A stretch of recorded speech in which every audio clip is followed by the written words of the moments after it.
madaxweyne ku-xigeenka Soomaaliland iyo safiirka u qaabilsan midowga Yurub Soomaaliland iyo Soomaaliya ayaa magaalada Berbera ka daafuray mashruuca horumarinta degmada Berbera. Munaasabada daafurka ayaa waxaa ka soo qayb galay xubno ka tirsan golaha wasiirada maamulka gobolka iyo ka degmada Berbera. Horeyntiina waxaa soo dhaweeyay mashruucan duqa degmada Berbera Cabdishakuur Maxamuud Xasan Ciidan iyo barasaabka gobolka Saaxil Injineer Axmed Cismaan Xasan. Saaxil iyo degmada Berbera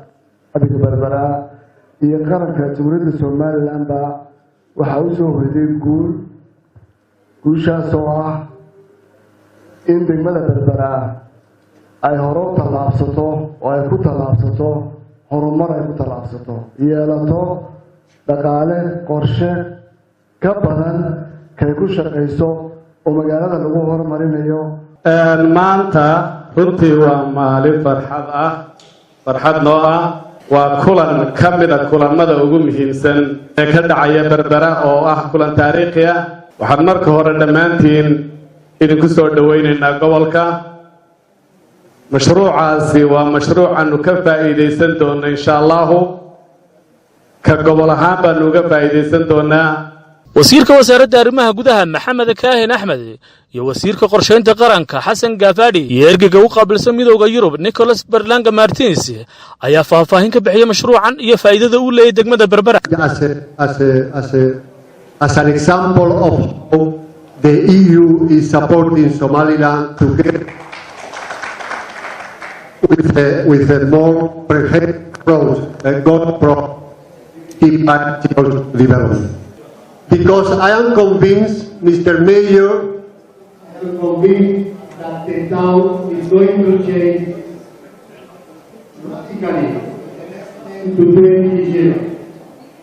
And in 10 or 20 years, waxaanu la soconnaa barnaamijyadan ay noogu soo hiloobayaan ama hay-adahan midowga Yurub, dowladaha midowga Yurub iyo qolada hay-adaha kale caalamiga sida UN Habitat ay doonayaan in ay nagala qayb galaan oo barnaamijkan maanta halkan agaasimaha guud ee wasaaradda qorsheynta uu inooga sheegay inuu yahay 7 milyan euro oo ku dhawaanaysa 9 milyan oo dollarka Mareykanka. markasta oo nidaamkeena dawladeed uu ka muuqdo waxaan la yiraahdaa maamul wanaagga ayaa dadka kale ee ajnabiga ah dawladaha qaranka bixiya ay ugu horeeyaan dawladaha midowga Yurub ay suuragal u noqonayso in ay iyaguna waxaynu haysano waxay noogu daraan.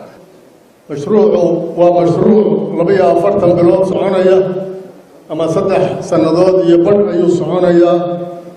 mashruuc waliba markiisa hore waa hidise laakiin xaqiiqadu waxay timaadaa marka hawsha la guda galo ayaa waxa muuqata qorshihii iyo hindisihii lagu talagalay inuu sidiisa u soconayo iyo inay u baahan tahay meelaha qaarkood in la bedelo.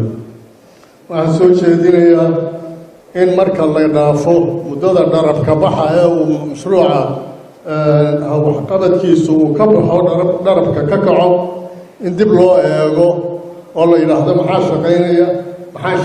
gabagabadiina waxaa munaasabada soo afmeeray madaxweyne ku-xigeenka Soomaaliland Cabdiraxmaan Cabdilaahi Ismaaciil Saylici. waxaa maanta runtii dhammaanteen sharaf weyn noo ah inaan maanta ka soo qayb galno xafladda lagu daahfurayo mashruucan kor loogu qaadayo bilicda magaalada Berbera hadday tahay qaabaynta magaalooyinka iyo hadday tahay qashinka iyo hadday tahay nolosha dadka dayarta iyo dhalinta iyo haweenka kor loogu qaadayo mashruuc aad u qiimo badan. aad iyo aad bay dhammaantiin farxad maanta inoogu tahay waana maalin taariikhda ku suntan. waxaan marka hore ilaahay baa mahadle mahadda ilaahay kadibna waxaan u mahadnaqaynaa midowga Yurub oo runtii mashruucan ku deeqay isagoo ku xisaabtamaya in magaalooyinka xeebaha la horumariyo. taasina nasiib ugu heshay Berbera inay maanta Soomaaliland magaalada ugu weyn ama ugu dadka badan leh.